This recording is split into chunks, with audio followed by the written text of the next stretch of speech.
Mario again with MIA Microflight, and sure enough, this power supply that I pulled out from the Anycubic i3 Mega, one of the first machines that I bought a while back, and it's been a great workhorse, developed an issue where I was not getting consistent temperature, and my suspicion was the power supply, which typically is the culprit.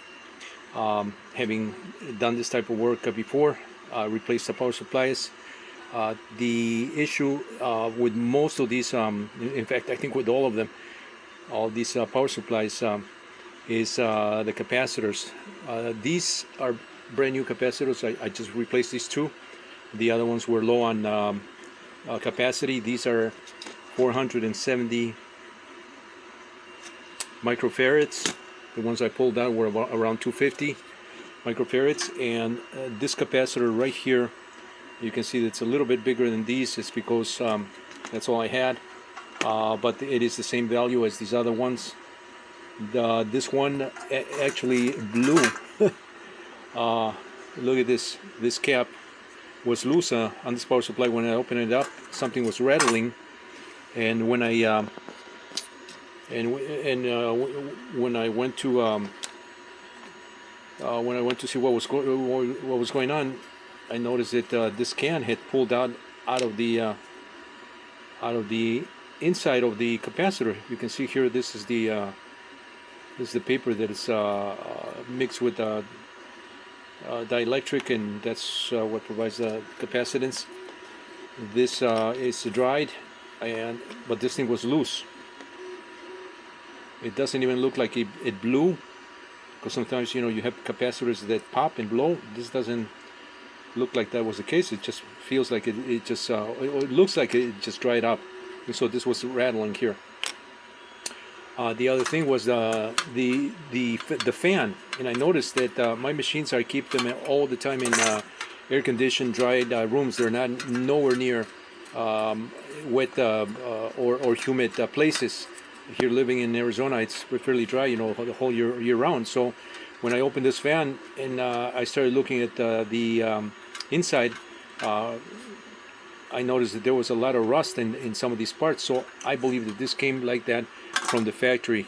They probably had these fans sitting in some humid area of their factory, and it picked up moisture on the on some of the metal components of the fan, and so this fan locked up.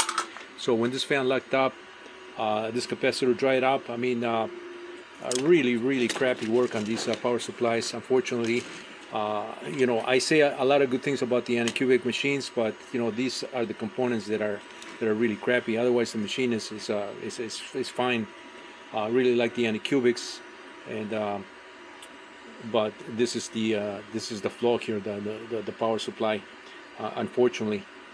This power supply right here, I also noticed that it only has one of these. I believe these are power transistors. There's two right there, and there's two over here that are supposed to go there. This one only had one with a clamp here, and that clamp was you know, was attached to this, to the box of the metal box of the power supply. My other power supplies have two of these, and they have a much better coil here than this guy here. So being that this was one of the first ones, and having lasted as long as it has, I guess I don't have much to complain about, except for, you know, the crappy parts and the things that typically go on these power supplies. But I've already replaced these these are much better capacitors, and I replaced this one. The other ones are fine, and so this should be ready to go in case I need it. I ended up actually replacing the this with another power supply that I also fixed. The same thing with the capacitors, and that's what's running right here. I mean, these machines are awesome. Right now it's running a new part here for me. It's great little machines, and I mean, the machine itself is very clean. I really like even the colors of this first machine, because it's very easy on the eyes, very subtle. And even though the numbers may be a little bit small for some eyes, it's fine for me. I really like this panel here. It's very clean, and there's no knobs, uh, no things that are that create a distraction and an obstruction. Um, it's a very well designed base. The way they angle this, the way they enclose this wraps underneath here. It's not just a box that terminates, flat on the sides. This curves underneath to provide the support for the screws that are there, that are threaded into the metallic structure here. And so when you put the plate underneath, that attaches with the bolts. It's self-threaded screws. Um, the tower is great. It's a one-piece tower. And if you have one of these machines, I mean, I don't have to say too much. You probably already know this. In comparison to very similar machines to those which are more modern machines, well, not so modern, because the Creality CR10 started with extrusions, aluminum extrusions, and they just a tower like that with the bases. That's an open frame machine. It's a little machine that I bought just to do prototyping stuff. These are more consistent workhorses, and these machines have been very reliable since I started producing parts, 3D printed parts for all my products. And so that's the reason why I liked on this particular brand. Unfortunately, the Anycubic has gone back to that style of architecture for some reason. I don't understand why they didn't just keep this same base and gone a little bit wider, for a much bigger machine.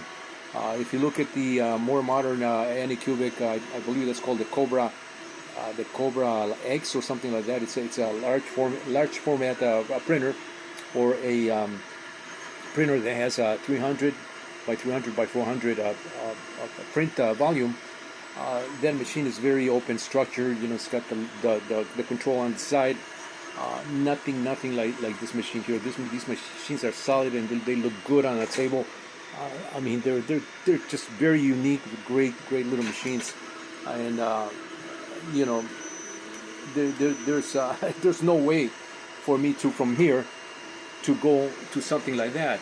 There's no way that I can favor that over this, unless it's a super precise printer. I just don't like the architecture of that. That to me bothers me. Even the little machine, it's kind of I did all the yellow stuff, just to dress it up a little more, because it was bothering me that it was just just extrusions, and so I did that to dress it up. But even that is, this is a much, this is almost like in terms of architecture, in terms of look, aesthetics, function, it's a much better machine, than these open structure machines that everybody and their mother is doing, these open structures, and it just bothers me. And that's the reason why I'm doing these videos, because I'm so tired. I'm tired now, and I run into these things with not only with the 3D printers, but with everything, every product nowadays. I just bought a set of new a washer and dryer, and I had to replace my old Kenmore Oasis. There's no comparison. The way things are done these days, even if you pay high dollars, for some of these products, they're done very cheaply, very not robust, and they probably won't last as long as my older equipment has lasted. This is more of a I'm doing these videos because I'm a little pissed off, at not finding something, solid. I mean, I want this on a much bigger machine, and I'm upset to the point that since I can't find that. I mean, there are a couple machines that have tried to mimic this, but they're kind of weird. They have openings here, little steps, and just keep it clean.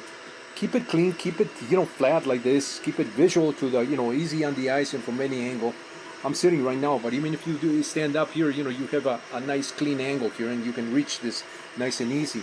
The entry point of the SD card is on the side, is out of the way. There's nothing in the front.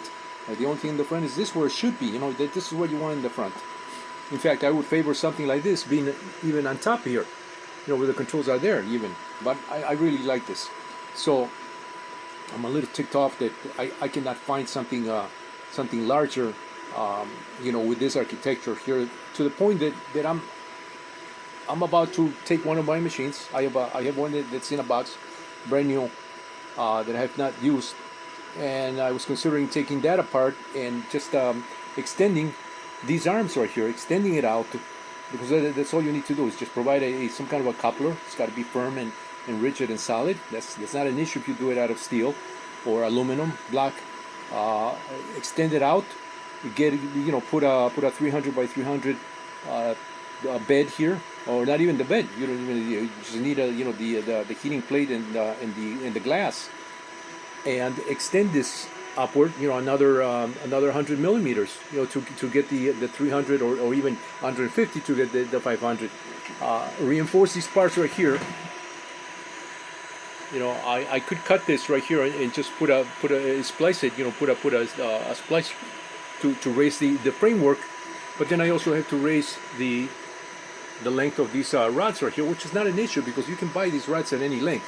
You buy the rod, you buy